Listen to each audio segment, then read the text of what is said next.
নমস্কার বন্ধুরা, তোমরা সবাই কেমন আছো? তোমাদের সকলকে জিএস মৌমিতা চ্যানেলে স্বাগত জানাই। সকালটা শুরু করলাম গোপুসোনাকে দিয়ে। এরপরেই আমি রেডি হয়ে গিয়েছি। আমি আজকে যাচ্ছি আমার বাপের বাড়ি। বাপের বাড়ি আমি একা যাচ্ছি এমনটা না, এবারে যাচ্ছে আমার শাশুড়ি মা আমার সাথে। আর ওইদিকে তোমাদের দাদা আর আমার শ্বশুর মশাই দুজনে চলে গিয়েছে বাইকে করে। আজকে যাচ্ছি আমাদের বাড়ির ছাদনালায়। এদিকে আমি আর মা টেকারে করে যাচ্ছি। টেকারে বসে বসে বাইরের পরিবেশটা বেশ ভালোই লাগছে।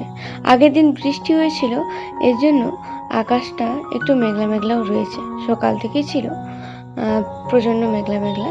যাবো কি যাবো না এইভাবে অবশেষে যাচ্ছি বাপের বাড়ি। আসবার পরে দেখছি এদিকে রান্না বান্নার এলাই আয়োজন। ছাদরালাই আর রান্না বান্না হবে না। প্রথমে বাবা আমাকে ফোনে বলেছিল যে ছাদরালাই 50 জন নিমন্ত্রিত। তারপরে আমাকে ফোনে বলল না না 100 জন নিমন্ত্রিত। আর এদিকে রান্নাও করা হয়েছে, আর এদিকে চলছে রান্নাবান্না, আর এদিকে চলছে ছাদরালের সমস্ত কাজ।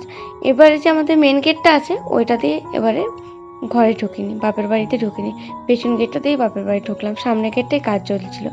এদিকে দেখছি আমি আসবার পর ছাদরালের অনেকটা অংশই কাজ হয়ে গিয়েছে, প্রায়শই শেষের দিকে। ছাদরালের কাজ হচ্ছে হোক, এদিকে আমার বাপের বাড়ি এসেছে আমার শাশুড়ি মা, শ্বশুরমশাই, তোমাদের দাদা, দিদিভাই আর দাদাভাই। দিদিভাই আর শাশুড়ি মাকে নিয়ে দুজন মিলে গিয়েছিলাম একটু পাড়ার মন্দিরে ঠাকুর দর্শন করতে। আর সমস্ত কাজ মিটবার পর আমরা দুজনে আবারও বেরিয়ে পড়েছি মানে বাড়ি আসবার উদ্দেশ্যে। বাপের বাড়ি থেকে শ্বশুর বাড়ি আবারও চলে এলাম।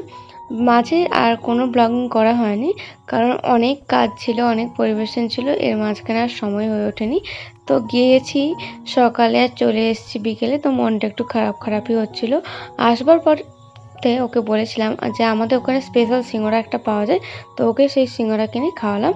বাড়িতে এসে একটু হাঁটতে বেরিয়েছিলাম, শুরু হলো আবারও প্রচণ্ড পরিমাণে বৃষ্টি। আমরা এসেছিলাম একটু এটিএমের ভেতরে ঢোকবার পরে শুরু হয়েছে প্রচণ্ড পরিমাণে বৃষ্টি, আর আমরা বেরোতে পারছিলাম না। এটিএমে বেশ কিছুক্ষণ সময় কাটালাম, এরপরেই বাড়ি যেতে হবে। তো কোনো মতেই বৃষ্টি থামছে না, আমরা বেশ অনেকক্ষণ ধরেই এটিএমের মধ্যে আটকা পড়েছিলাম।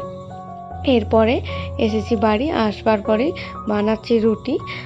তো ব্লগটা এখানে এন্ড করছি। আজকের দিনটা এভাবেই কাটলো। যদি ভিডিওটা তোমাদের ভালো লেগে থাকে অবশ্যই একটা লাইক, কমেন্ট, শেয়ার, সাবস্ক্রাইব করে দিও। এখন মতন টাটা। তোমরা ভালো থেকো, সুস্থ থেকো।